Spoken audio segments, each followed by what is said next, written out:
El presidente Gustavo Petro continúa defendiendo el llamado que hizo a la ciudadanía para que salgan a las calles a defender las reformas a la salud, trabajo y pensión que busca impulsar este año ante el Congreso de la República.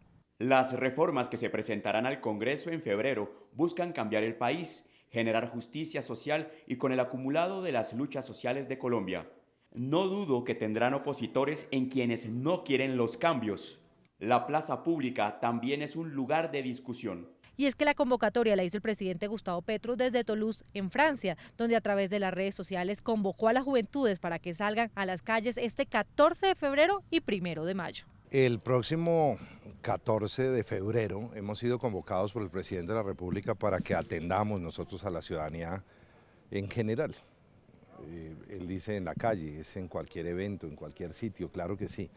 Incluso yo creo que se pueden convocar en las diferentes plazas, en los municipios, coliseos, en fin, para que los ministros tengamos la posibilidad, los funcionarios, por vías distintas, presencialmente, por vía de mecanismos tecnológicos, comunicarnos con la ciudadanía para repetir algo que ya hicimos y que no generó ningún tipo de extrañeza. Pero también salió en su defensa el presidente de la Cámara, David Racero, y miembro del Pacto Histórico, a respaldar esta iniciativa del gobierno. Completamente de acuerdo. Es que parte de lo que ha ocurrido en los desenlaces nefastos de aprobación de leyes en el Congreso es que se ha votado o se ha discutido a espaldas de la ciudadanía. Y estamos hablando que estas reformas sociales tienen movimientos sociales, grupos de interés que vienen trabajando en las reformas mucho tiempo atrás de este Congreso.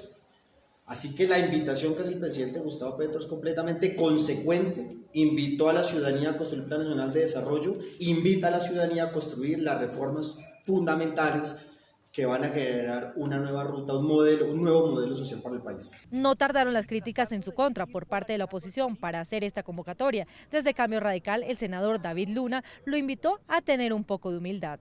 Convocando marchas y tratando de seguir polarizando el país no va a lograr avances, ni mucho menos progreso.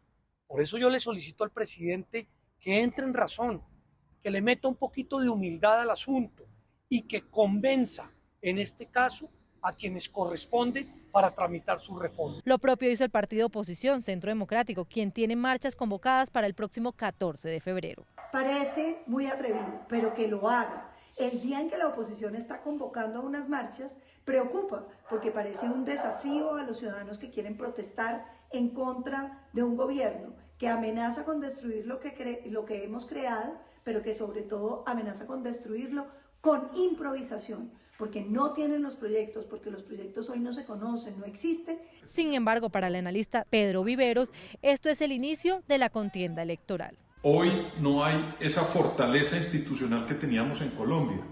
Anteriormente, las reformas ya no se tramitan de manera tan importante dentro del Congreso, a pesar de que allá la aprueban, pero por fuera parece que hubiera una especie de poder muy fuerte hoy en la democracia callejera para esas reformas. Entonces creo que el presidente Petro y su gobierno sale a la calle con dos intenciones.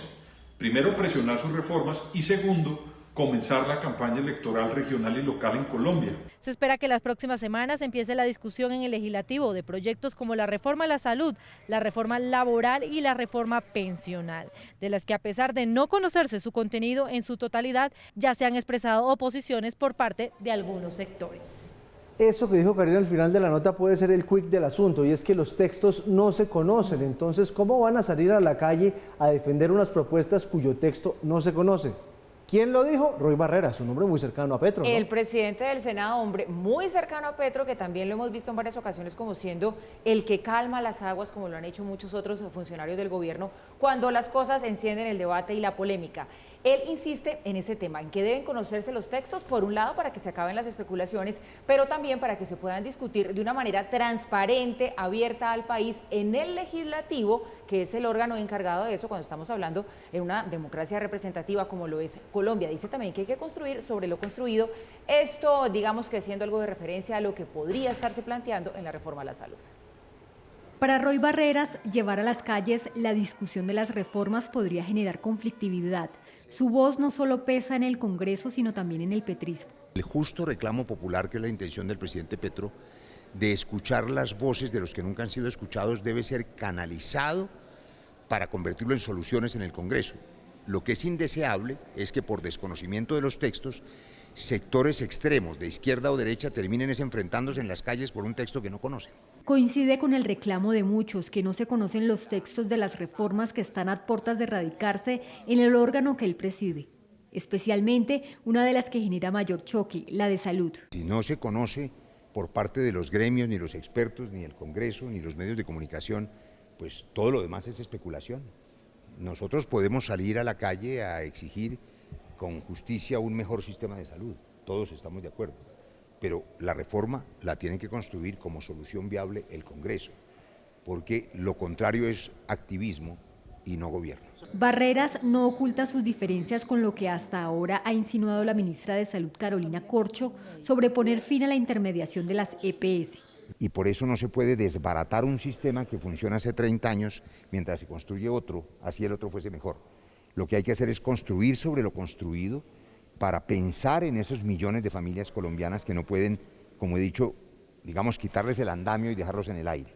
Para este 2023, el gobierno tiene previsto radicar 16 proyectos y llamaría a sesiones extras el próximo 6 de febrero.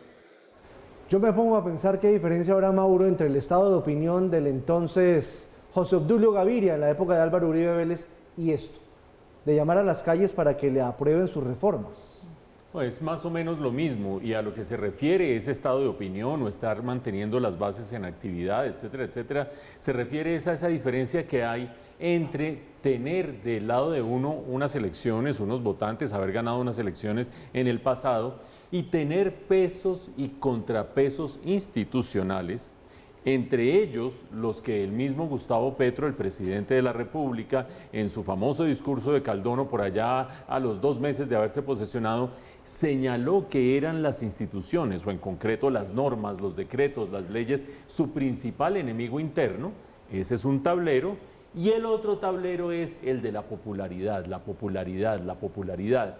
Y en ambos casos, el estado de opinión de José Obdulio Gaviria, o el que en algún momento también invocó varias veces el expresidente Álvaro Uribe, y ahora el presidente Gustavo Petro, no llamándolo estado de opinión, pero sí llamando a la gente a que salga a las calles, lo que está tratando de hacer es presionar las reglas del juego, presionar las instituciones, presionar al mismo Congreso para que reaccione no frente a la norma, el decreto, la resolución, que son las cosas que le tallan a este gobierno, sino para que reaccione frente a lo que ustedes están viendo allí. La presión popular, la gente que se para en una esquina y empieza a arengar y a gritar y a decir quiénes son los buenos y quiénes son los malos.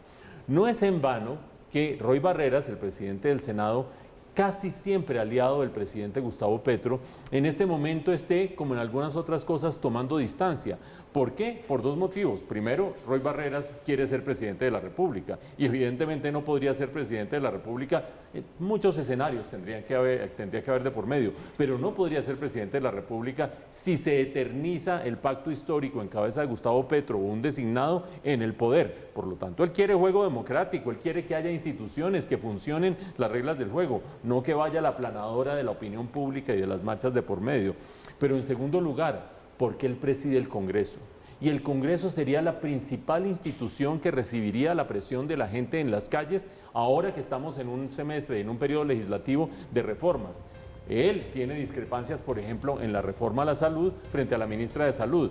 Y si pretende mover esas discrepancias dentro del Congreso y en el Congreso se arman 20.000 personas en la Plaza de Bolívar a decir que los congresistas son no sé qué o sí sé cuánto, de cara a elecciones de octubre, además de eso, pues la presión se duplicaría. Ahí están reglas del juego, de las normas, los decretos y las leyes que este gobierno dice que le tallan, y por otra parte el estado de opinión, tan popular en la época del expresidente Uribe como ahora del presidente Petro.